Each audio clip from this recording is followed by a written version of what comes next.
Iran আর লেবাননের প্রতিরোধ গোষ্ঠীর যৌথ হামলায় পালাবার পথ খুঁজে পাচ্ছে না ইসরায়েলিরা। একের পর এক রকেট হামলায় ইসরায়েলকে দিনের বেলায় তাড়া দেখাচ্ছে লেবাননের প্রতিরোধ গোষ্ঠী। জি দর্শক, ঠিকই শুনেছেন, ইরানের সাম্প্রতিক ক্ষেপণাস্ত্র হামলার সঙ্গে সমন্বয় করে ইসরায়েল অভিমুখে একযোগে বিপুল সংখ্যক রকেট ও ক্ষেপণাস্ত্র ছুড়েছে লেবাননের প্রতিরোধ গোষ্ঠী। আল জাজিরা ও ইসরায়েলি গণমাধ্যমগুলোর তথ্য অনুযায়ী শুধু লেবাননের গোষ্ঠীটি বুধবারই অন্তত ১৫০টি রকেট নিক্ষেপ করেছে। সাথে তো ইরানের মিসাইল হামলা ছিলই। সব মিলিয়ে দিশেহারা ইসরায়েলিরা।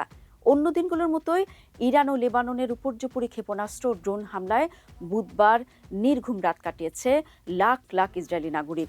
সাইরেনের শব্দে বারবার ঘর ছেড়ে আশ্রয় কেন্দ্রে ছুটতে হয়েছে সাধারণ মানুষকে। পরিস্থিতি এমন পর্যায়ে পৌঁছেছে যে প্রাণ বাঁচাতে বাংকারে পৌঁছানোর মতো পর্যাপ্ত সময়ও অনেকে পাচ্ছেন না। ইসরায়েলের প্রতিরক্ষা বাহিনী আইডিএফ জানিয়েছে, লেবাননের বিভিন্ন এলাকা থেকে বুধবার একযোগে প্রায় ১৫০টি রকেট ও ক্ষেপণাস্ত্র নিক্ষেপ করা হয়েছে। চলতি মাসের শুরুতে সংঘাত তীব্র হওয়ার পর থেকে এটিকে ইসরায়েলের উপর লেবাননের প্রতিরোধ গোষ্ঠীর সবচেয়ে বড় ও শক্তিশালী হামলা হিসেবেই বিবেচনা করা হচ্ছে। দর্শক, গোয়েন্দা সূত্রে বরাত দিয়ে আল জাজিরার প্রতিবেদনে বলা হয়েছে, ইরানের ক্রমাগত ক্ষেপণাস্ত্র হামলার ফলে ইসরায়েলের অত্যাধুনিক রাডার ব্যবস্থা ক্ষতিগ্রস্ত হয়েছে। এর ফলে ক্ষেপণাস্ত্র ধেয়ে আসার আগাম সতর্কতা পাওয়ার সক্ষমতা কমে গেছে ইসরায়েলের।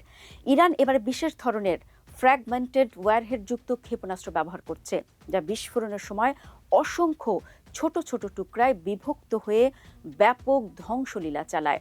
এছাড়া লেবাননের প্রতিরোধ গোষ্ঠীর হাতে আসা নতুন দূরপাল্লার ক্ষেপণাস্ত্র জেরুজালেমের নিকটবর্তী বেইত শেমসের মতো সামরিক ঘাঁটিতে আঘাত হানায় ইসরায়েলি জনগণের মধ্যে চরম উদ্বেগ ও আতঙ্ক ছড়িয়ে পড়েছে। দর্শক, আপনাদের জানিয়ে রাখি, দখলদার ইসরায়েলকে শিক্ষা দিতে যুদ্ধের মাঠে শুধু ইরান নয়, সমান তালে লড়ছে লেবাননের প্রতিরোধ গোষ্ঠীও। লেবাননের গোষ্ঠী ও ইরান ইসরায়েলের বিরুদ্ধে সমন্বিত হামলার কৌশল শুরু করেছে। এর মধ্যে ইসরায়েলের ক্লাস্টার মিউনিশন বা গুচ্ছ বোমা দিয়ে সুসংগত হামলার খবর পাওয়া গেছে। ইসরায়েলি এক জাতীয় নিরাপত্তা বিশেষজ্ঞ এমনটি দাবি করেছেন। দ্বিতীয় সপ্তাহে যুদ্ধের কৌশলে পরিবর্তন এনেছে তেহরান। এবার ইসরায়েলের বিরুদ্ধে ইরান গুচ্ছ বোমা নিক্ষেপ করছে। এই গুচ্ছ বোমা ইসরায়েলের চাপের মুখে থাকা আকাশ প্রতিরক্ষা ব্যবস্থার জন্য একটি জটিল এবং প্রাণঘাতী চ্যালেঞ্জ তৈরি করেছে। এই ওয়্যারহেডগুলো বেশি উচ্চতায় বিস্ফোরিত হয়ে বিশাল এলাকা জুড়ে ডজন ডজন ছোট ছোট বোমা ছড়িয়ে দেয়। এই ছোট বোমাগুলো, যা রাতে দেখতে অনেকটা কমলা রঙের আগুনের গোলার মতো লাগে, তা প্রতিহত করা অত্যন্ত কঠিন এবং এগুলো অত্যন্ত মারাত্মক বলে প্রমাণিত হয়েছে। ইসরায়েলের শক্তিশালী আকাশ প্রতিরক্ষা ব্যবস্থা থাকা সত্ত্বেও অর্ধেকের বেশি ক্ষেপণাস্ত্র মোকাবেলা করা কঠিন হয়ে পড়ছে, কারণ সেগুলোর অর্ধেকই গুচ্ছ বোমা। ইসরায়েল যখন এসব গুচ্ছ বোমা ঠেকাতে ব্যস্ত, তখন এই সুযোগে দান মেরে দিচ্ছে লেবাননের প্রতিরোধ গোষ্ঠী। দর্শক, রকেট হামলার কারণে ইসরায়েলের উত্তরাঞ্চল সহ বিভিন্ন শহরে বারবার সাইরেন বাজতে থাকে। বিশেষ করে লেবানন সীমান্তের কাছে থাকা শহরগুলো বেশি ঝুঁকির মধ্যে পড়েছে। অনেক এলাকায় বাসিন্দাদের বাংকারে আশ্রয় নিতে হয়েছে।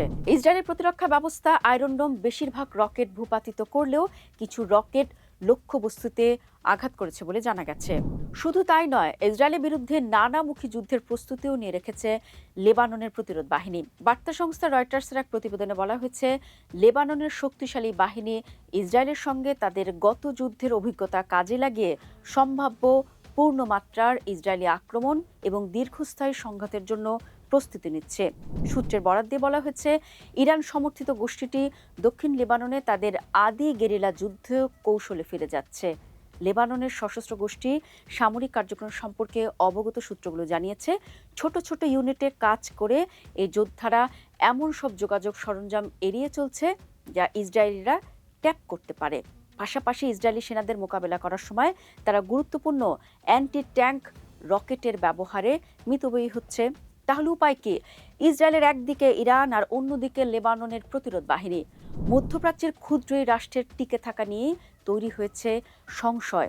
সামরিক বিশ্লেষকদের মতে এই হামলা ইরান ও লেবাননের প্রতিরোধ গোষ্ঠীর পক্ষ থেকে শক্তি প্রদর্শনের একটি বড় ইঙ্গিত, যা চলমান সংঘাতকে আরও ঝুঁকিপূর্ণ ও বিস্তৃত আঞ্চলিক যুদ্ধে রূপ নিতে পারে। লেবানন থেকে প্রতিরোধ গোষ্ঠীর রকেট হামলা এবং ইরানের সমর্থন ইসরায়েলকে কঠিন নিরাপত্তা চ্যালেঞ্জের মুখে ফেলেছে। এতে কোনো সন্দেহ নেই, পাল্টা হামলা উত্তেজনার কারণে মধ্যপ্রাচ্যে নতুন করে বড় সংঘাতের ঝুঁকি তৈরি হয়েছে।